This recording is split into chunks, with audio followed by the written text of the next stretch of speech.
Getting my atmospherics going. So apologies that I have again missed a little bit.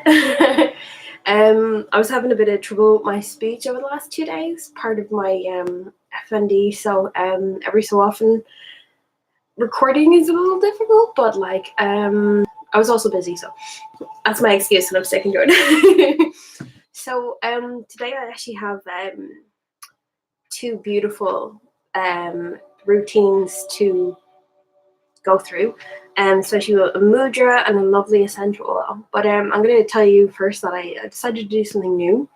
So every so often I kind of get a buzz and I kind of get into something new or try something new. So the big thing I'm kind of trying to do at the moment is with my illness, because like I'm using walking stick and my image is kind of a little bit stunted after spending a lot of time in hospital and stuff like that. I decided to do a lot of work on my music.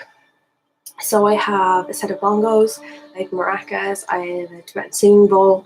So I've really kind of been doing that to kind of uplift myself and get myself into the musical vibration, but also because I want to heal my sacral chakra, which is to do with your inner strength and stuff like that. So strengthening that through tough times is really important as well. But as well as that, really get a sense of yourself back is doing things that really you love.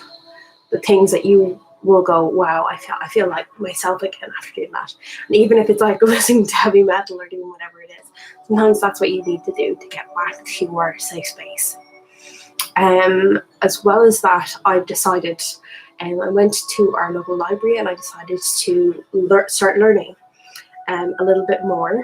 Now I had a binge where I read for like 6 years straight, and I took a gap after that because I was like, you can't keep reading and not absorbing. So I want to more consciously read and download information. And because of my disorder, I'm having a little trouble reading at the moment until I kind of have all the rehabilitation done for my reading, my cognitive thought processes. I'm going to listen to audiobooks for the moment. So I went to my local library and they have an app. Fingal actually have an app that you can download free ebooks and free audiobooks. So at the moment, what I decided to get was, now I had to purchase this one, but I saw it and I just said to myself, I have to do this. And the funny thing is that I could go on Wish and spend like money, €10, whatever. I could go to Pennies and spend more than €10, but for some reason I was like, oh my god, this book is like €10. And I was like, why is there a book there for spending money on my spiritual stuff? Just because it's a non-physical book, it's an audio book. Why was I kind of going, why isn't this important? Like I would spend €10 on junk food if I was having, a Saturday night in or something like that. So I was like, that's not good for my body. So why wouldn't it be okay to have €10 spent on something that would genuinely help me? So of course I also had this little bit of a block with really heavy books. I was reading a philosophy book on yoga before, and it was a bit too heavy for me. At the moment, I was just kind of like, I'm just getting back to reading again. Now, I mean, I have a degree in English literature and drama, so for me, not being able to read is like, it's like a lifeline. And I couldn't actually tell you how many books I've read in my lifetime. Like we used to have to read a book per week per class when I was in college, and going from there, it was every spiritual book I could find, every holistic book, meditation, yoga, whatever. And I've just read so much, especially on healing as well. So I was kind of trapped in this kind of, oh my god, what am I going to do? But one of my most spiritual friends, who was always connected and always doing well emotionally, I was kind of like, what is she doing? What is she doing that's working? And I realized she's always listening to positive podcasts, audiobooks. Every time I go to her, she runs her own lash extension business at Yeba, and she always like is there like, oh, have you heard this podcast? And she'll put the earbud in my ears while she's doing my lashes, and she'll be like, this is what you got to do now. You got to do this and you got to do this. This is good for you, And I'm just like, she's always got the positivity going, and your daily practices are so important. Now, like my daily practices have been mostly meditation, yoga, my essential oils. Everybody has their thing, but you have to shake it up. You have to try something different. So I don't know if I can actually show you, but on the wall here, I have what is looking like this. Here is my dream board. So pictures of family, a dog and a kitten. And then here I have a picture of a woman on a beach. And it says, and I actually made this just after I came out of hospital, and it says, get up, keep going, chase your dreams, and end up on a beach with your own home, a career, and happiness. So this is kind of the new neuro-linguistic programming. I'm focusing on myself. And I actually will do a few videos on neuro-linguistic programming, Louise Hay, and stuff like that, how it's changed my life. I did a workshop, my first Reiki workshop teacher, Patricia McLaughlin, and she's taught a lot of people Reiki in Ireland. She teaches alongside NLP and angel work, and it's changed my life. NLP, it's like absolutely. I went from being a person that was so shy that I couldn't walk past somebody in the street I knew without blushing or wanting to dive into a bush, to training hundreds of people in a room, training every phone store in the country, being able to do positive speaking, and obviously being able to have a video blog. So really, every spiritual practice that you have, if it's not working, try something new. Like, I need to myself, okay, I need something extra at the moment after everything I've been through the last 2 weeks. So I am listening to Sadhguru's Inner Engineering, a Yogi's Guide to Joy. It was a bit slow to start, but it's essential to the story. And I love his voice. It's so soothing, it's so calming. And you really feel like you're listening to a master. Every word, every sentence is so composed, and I'm really getting so much joy out of it.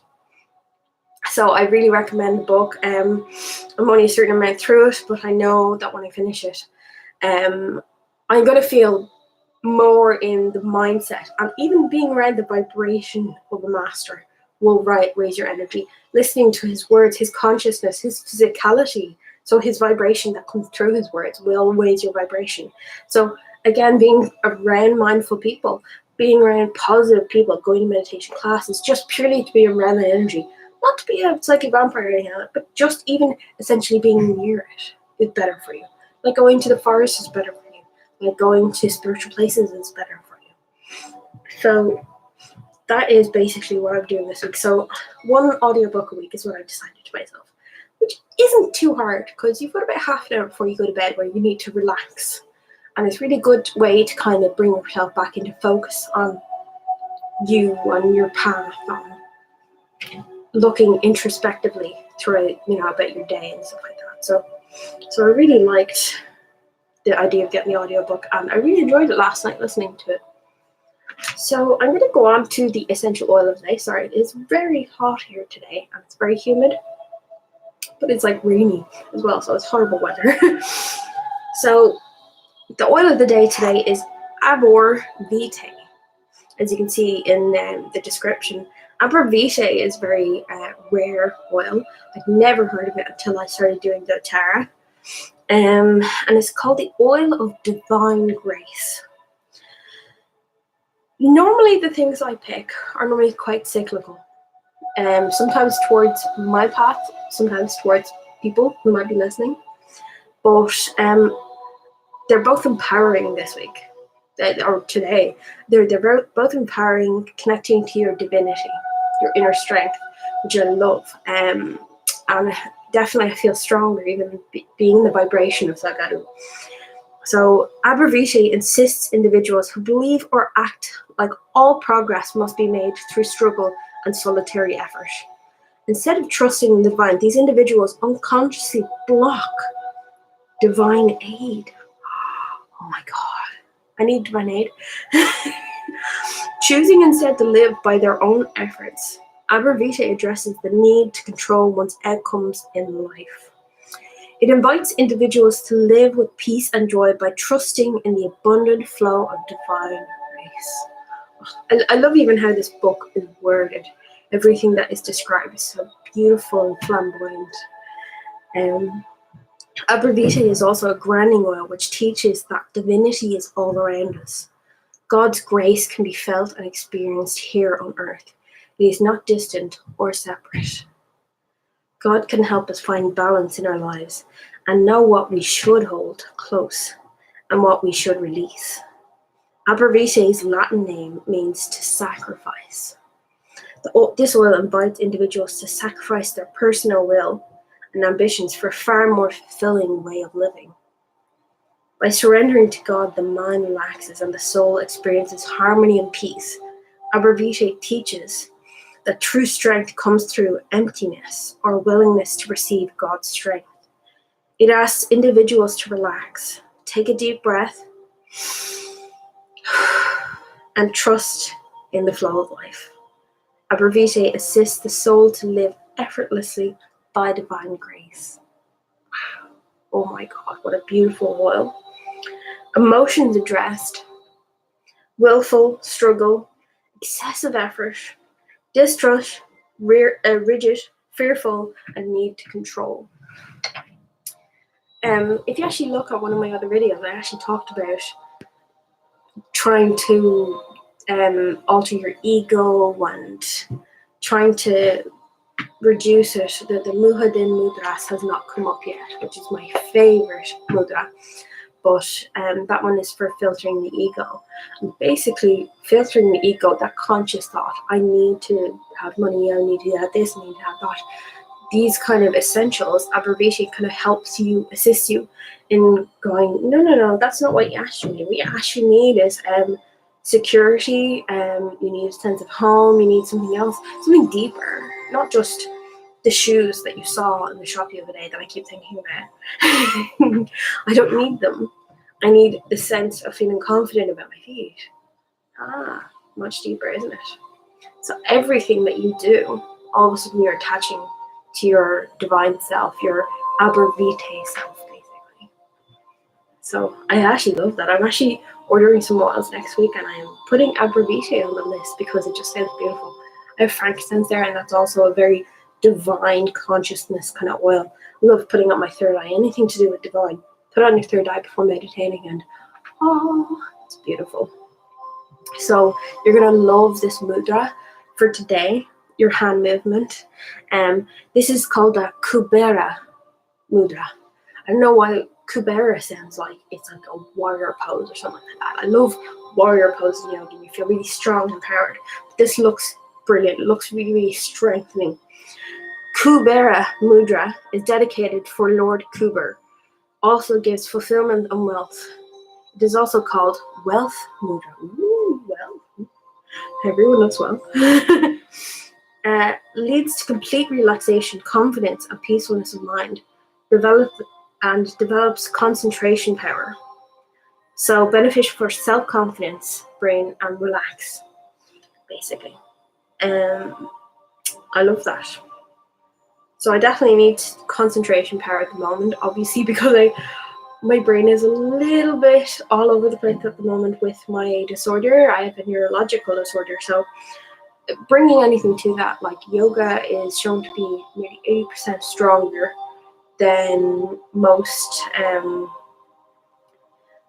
medication that works for epilepsy or non-epileptic seizures or anything like that. So I am looking forward to trying this one myself. So this one here, the Kubera Mudra. So we've got our hand. Okay, we're going to take the. Okay. Am I doing this right? No, I'm not. Okay, so here we go. So you've got your index finger, your middle finger to your thumb, and then these two are going down. So basically, again, your index finger, your middle finger, and then your ring finger and your little one, they're just going to hide in there. So basically, you're doing this like, hey. So basically, that's a nice way to remember it. Hey, what are you doing? So this one here, again, it's going to bring confidence.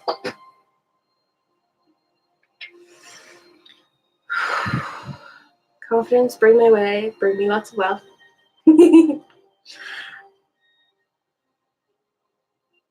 Really feel like you could do this while you're doing the warrior pose in yoga. Definitely. Maybe I should compose a specific playlist of yoga moves for confidence building and strength. Because a lot of the time you get yoga playlists and stuff like that on Downward Dog and other kind of apps and videos, and it's specifically for different parts of your body you want to tighten. Whereas I want to tighten my soul, I want to tighten my chakras. So maybe I'll do that one day. So again, this has been daily routines for your enlightenment.